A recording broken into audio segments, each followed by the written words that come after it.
တကယ်လို့ငါသာတကယ်အရေးချင်းနဲ့ပစိန်ကိုလွှဲလိုက်ရင်ငါရဲ့အရေးချင်းအစ်စ်မှန်ပေါ်သွားပြီးလူမိသွားလိမ့်မယ်ဒါပေမဲ့မခုတ်ပြန်ရင်လည်းအမိန့်ကိုဖီဆိုင်ရာရောက်နေပြီးပို့လို့တောင်ပြဿနာတက်အောင်မဲ့အတွင်းအားတွေတိုင်းကွက်တွေသုံးလိုက်ရင်လည်းအားလုံးကရိပ်မိသွားမှာမို့လို့တိတာလုံးနဲ့အခုချိန်မှာငါအတွက်ရွေးချယ်စရာကတော့အားရင်ချမ်းထက်ကိုပဲသုံးဖို့ပဲဒါပေမဲ့ငါတွင်ယူထားတဲ့ဝန်အားနီကဒီလောက်ကြီးမတန်ပါဘူးလေတစ်ခါတလေကြာရင်လူများကြားထဲမှာအတုံးမကျတဲ့အလကားကောင်တယောက်လိုဟန်ဆောင်နိုင်ဖို့ကကိုဘေးနာကညံ့ပြင်းတဲ့လူတွေစီကနေပဲတင်ယူရတာပေါ့ဒါနဲ့ပဲငါလည်းအတန်ကုန်အောင်ဟစ်ပြီးလက်ထဲကပစိန်ကိုအားကုန်လွှဲတာကြောက်တုံးရဲ့အဆုံးကိုခပ်ပြင်းပြင်းခုတ်ချလိုက်တယ်ဖြန်းခန့်တဲ့အတန်နဲ့အတူမိဘတွေနေရာအနှံ့လွှင့်စင်သွားပေမဲ့အမဲရောင်တန်ကြောက်တုံးကြီးကတော့လှုပ်တောင်မလှုပ်တဲ့အပြင်အစ်စ်အမှန်လေးတောင်မထင်သွားဘူးအဲ့ဒီအစားငါလက်ထဲကပစိန်ကြီးကပဲနှစ်ချမ်းကွဲသွားခဲ့တယ်ဟာဒီကောင်ကတော့ဟာတာပဲကွာစမ်းတက်ကြောက်တုံးကိုတာမန်ပစိန်နဲ့လာခုတ်နေတယ်စိတ်ယူပေါက်နေတာလားဒီလိုငတုံးတွေကိုလှည့်စားရတာတကယ်လွယ်လွန်းနေဟာမင်းကတော့ရဲရလုံးလို့တေတော့မယ်ဓာတ်ကိုတော့တက်မကင်နိုင်ဘူးကိုချစ်တော့ကိုပြန်မခုံမိစေနဲ့အောင်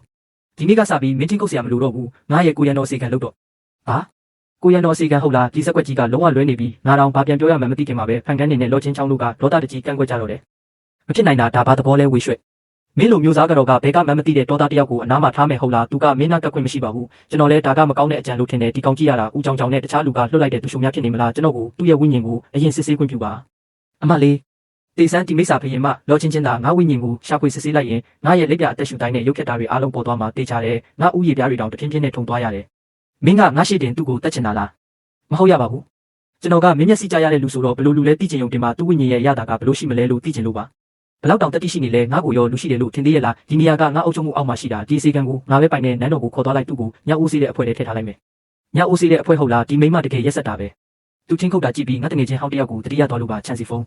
သူလည်းမကြော်ကြခင်သုံးနှလုံးလုံးထင်းခုတ်ခဲ့ရတာသူ့ရဲ့ထင်းခုတ်တဲ့ပုံစံကဒီကောင်နဲ့တထုံစံနဲ့ပဲတငယ်ချင်းဟောင်းဆိုတဲ့စကားလုံးကိုကြားလိုက်ရတဲ့အချိန်မှာပဲတင်းမာနေတဲ့အခြေအနေကြီးကချက်ချင်းငြိမ်ကျသွားတယ်ငါရဲ့တရုပ်ဆောင်မှုကအပြစ်ပြောစရာမရှိအောင်ပြည့်စုံတယ်လို့ထင်ခဲ့ပေမဲ့သူတို့လိုလူလေတွေကြားထဲမှာတစ်ချက်လေးတတိလွတ်သွားတာနဲ့တင်လူမီတော့မလို့ဖြစ်သွားလိမ့်မယ်လို့မထင်ထားမိဘူးချင်းချင်းကငါနားကိုရှောက်လာပြီးသူမရဲ့လက်ညှိုးလေးနဲ့ငါမေးစိကိုအตาရပင့်မလိုက်ကသူမရဲ့မျက်လုံးတွေကိုမလွှဲလန်းကြည့်ခိုင်းတယ်သူနဲ့ဘလောက်တောင်တူလဲဆိုတာငါ့ကိုသေချာကြည့်ခွင့်ပေးဦး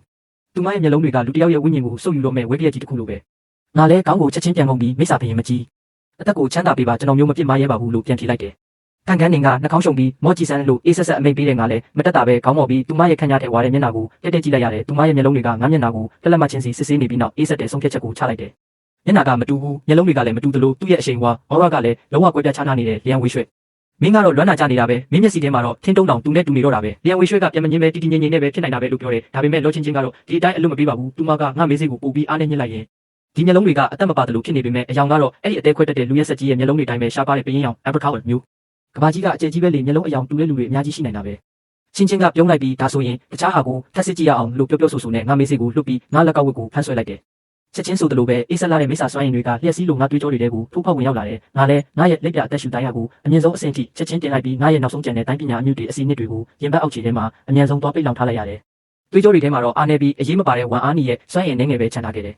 တွေးကြောတွေလည်းပိတ်ဆို့နေတဲ့ပါရမီကလည်းအញ្ញံစာအတွင်းအားစွမ်းရည်လည်းလုံးဝမရှိတဲ့လောက်ပဲလုံးဝကိုအသုံးမကျတဲ့လူခင်းတစ်ယောက်ပဲအခုရောဒါကတိုက်ဆိုင်မှုတစ်ခုဆိုတာယုံပြီလားဖန်ကန်းနေကဘာမှပြန်မပြောပဲတိတ်ဆိတ်သွားပေမဲ့တင်းမာနေတဲ့လေလူကြီးကတော့တော်တော်လေးရောပါသွားခဲ့ပြီဖြစ်တယ်